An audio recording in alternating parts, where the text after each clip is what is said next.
दोस्तों, supreme court चाहे तो इस संविधान को 100% लागू करवा सकता है। सुप्रीम कोर्ट संविधान का रक्षक है।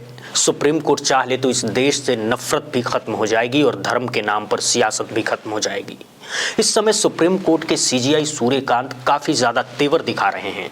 इस समय सीजेआई सूर्यकांत सरकार से लोहा लेते हुए नजर आ रहे हैं। दोस्तों, जिन मामलों पर कभी भी किसी सीजेआई ने कोई संज्ञान नहीं लिया, उन मामलों पर अब सीजेआई सूर्यकांत न सिर्फ संज्ञान ले रहे हैं बल्कि उस पर फैसला भी सुनाने जा रहे हैं। सीएए, जिसे नागरिकता संशोधन अधिनियम कहा जा रहा है, उसके खिलाफ सुप्रीम कोर्ट में करीब 250 याचिकाएं लगाई गई है। हैरानी की बात तो यह है कि सीजेआई सूर्यकांत ने सारी याचिकाओं को न सिर्फ स्वीकार किया बल्कि सुनवाई की तारीख भी मुकर्रर कर दी है। कहा जा रहा है कि न सिर्फ सीएए पर अब हथौड़ा चलेगा बल्कि मुफ्त की योजनाओं पर भी शिकंजा कसा जाएगा। दोस्तों, सबसे पहले इस खबर को देखिए। खैरात नहीं रोजगार दो मुफ्त की स्कीमों पर भड़का सुप्रीम कोर्ट, सरकार को दी नसीहत।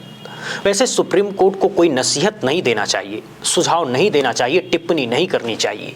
कानूनी जानकार ऐसा कहते हैं। कहा जाता है कि कोर्ट को सिर्फ फैसला सुनाना चाहिए, ऐसा फैसला जिससे इंसाफ हो। आज सीजीआई ने जिस तरीके से तेवर दिखाया है, आज सीजीआई की लोग तारीफ कर रहे हैं। दोस्तों, आपको बता दें कि मोदी सरकार इस समय 80 करोड़ लोगों को मुफ्त में अनाज देने का दावा करती है, लेकिन क्या मुफ्त में अनाज देने से वो लोग आत्मनिर्भर बन जाएंगे? ये अपने आप में बहुत बड़ा सवाल है। दोस्तों, पहले कहा जा रहा था 80 करोड़ और अभी गृह मंत्री का एक बयान सामने आया है कि 81 करोड़ लोगों को 5 किलो मुफ्त अनाज देने की बात कह रहे थे। पिछले 11-12 सालों से देश में मोदी की सरकार है। बड़ा सवाल यह है कि 80 करोड़ लोगों को आत्मनिर्भर कब किया जाएगा? इसको लेकर सुप्रीम कोर्ट ने भी चिंता जाहिर करनी शुरू कर दी है। सीजेआई सूर्यकांत ने कहा है कि भोजन और बिजली के बाद अब सीधा कैश ट्रांसफर होने लगा है। उन्होंने कहा है कि सरकार को रोजगार पर ध्यान देना चाहिए। खैरात नहीं रोजगार दो, 5 किलो जो राशन दिया जा रहा है ना, उसे खैरात बता रहे हैं सीजेआई सूर्यकांत। तो जो लोग 5 किलो राशन पर निर्भर हैं, क्या वो कभी आत्मनिर्भर हो पाएंगे? और कहा तो जा रहा है कि ऐसे लोगों की फौज तैयार की जा रही है जिन्हें शिक्षा से दूर किया जा रहा है, जिन्हें रोजगार से दूर किया जा सके, जिससे ये इस सरकार पर निर्भर हो सके, उनको हमेशा वोट करते रहे। ये बहुत बड़ी साजिश सरकार में चल रही है। लेकिन सूर्यकांत साहब ने जिस तरीके से आज तेवर दिखाया, बहुत सारे लोग इनकी सराहना भी करने लगे हैं। लेकिन सिर्फ टिप्पणी करने से, सुझाव देने से क्या सारी समस्याएं खत्म हो जाएंगी? अगर सीजेआई सूर्यकांत आज ये कह देते कि सबको रोजगार देना पड़ेगा, मुफ्त की स्कीमों को बंद कर रहे हैं, क्या सुप्रीम कोर्ट तमाम मुफ्त की स्कीमों को बंद नहीं कर सकता है? सुप्रीम कोर्ट के पास पावर है, वो चाहे तो कुछ भी कर सकता है। दोस्तों, अब बात करते हैं सीएए कानून की। सीएए एनआरसी नाम तो आप लोगों ने सुना ही होगा। 2019 में ये कानून संसद में पारित हुआ था। उसके बाद पूरे देश में इसको लेकर आंदोलन प्रदर्शन शुरू हो गया था। खास तौर से शाहीन बाग में जबरदस्त तरीके से इसको लेकर के आंदोलन भी हुआ था। अब बड़ा सवाल यह है, इस कानून का विरोध क्यों हो रहा है? इस कानून के खिलाफ सुप्रीम कोर्ट में 237 याचिका क्यों लगाई गई? ये बहुत बड़ा सवाल है और जस्टिस सूर्यकांत साहब ने जिस तरीके से इन याचिकाओं को एक्सेप्ट किया है, कहा जा रहा है कि इस कानून पर अब हथौड़ा चल जाएगा। दोस्तों, सबसे पहले समझते हैं कि सीएए कानून आखिर है क्या। देखिए, सीएए कानून मोदी सरकार 2019 में लेकर आई थी, जिसमें कहा गया था कि भारत, पाकिस्तान, अफगानिस्तान से हिंदू, सिख, बौद्ध, जैन, पारसी, ईसाई अगर पीड़ित हैं तो भारत आ जाए, इस देश में आकर रहने लगे, उन्हें तुरंत तत्काल प्रभाव से नागरिकता मिल जाएगी। 31 दिसंबर 2014 से पहले अगर कोई इस तरह से पीड़ित भारत आया हुआ हो तो उसे नागरिकता मिल जाएगी। यहाँ गौर करने वाली बात यह है कि इसमें मुसलमानों को इंक्लूड नहीं किया गया है।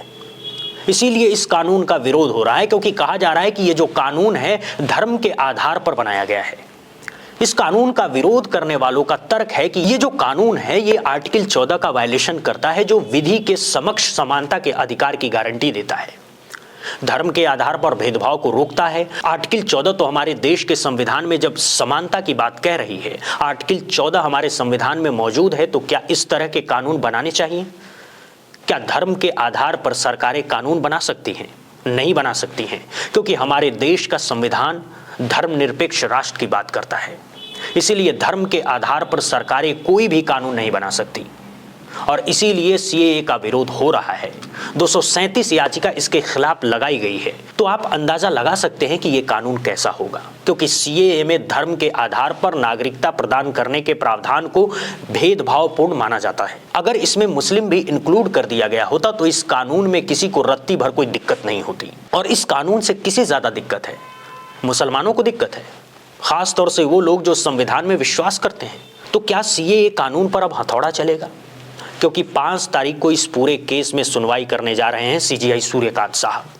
237 याचिका लगाई गई याचिकाओं को एक्सेप्ट करना बहुत बड़ी बात थी, क्योंकि मोदी शाह का सबसे फेवरेट कानून ये माना जाता है। मोदी शाह ने बड़े ही जतन से, बड़े ही शिद्दत से यह कानून बनाया था कि धर्म के आधार पर कानून बनाएंगे तो और भी हिंदू मुसलमान होगा और भी बीजेपी को वोट मिलेगा। इस तरह की एक धारणा थी। लेकिन जिस तरीके से इस कानून के खिलाफ सुप्रीम कोर्ट में याचिका लगाई गई है, माना जा रहा है कि सीजीआई सूर्यकांत इस असंवैधानिक कानून को, इस लोकतांत्रिक कानून को धर्म के आधार पर बने इस कानून पर हथौड़ा चला देंगे और 5 मई को इस पूरे मामले में सुनवाई होगी।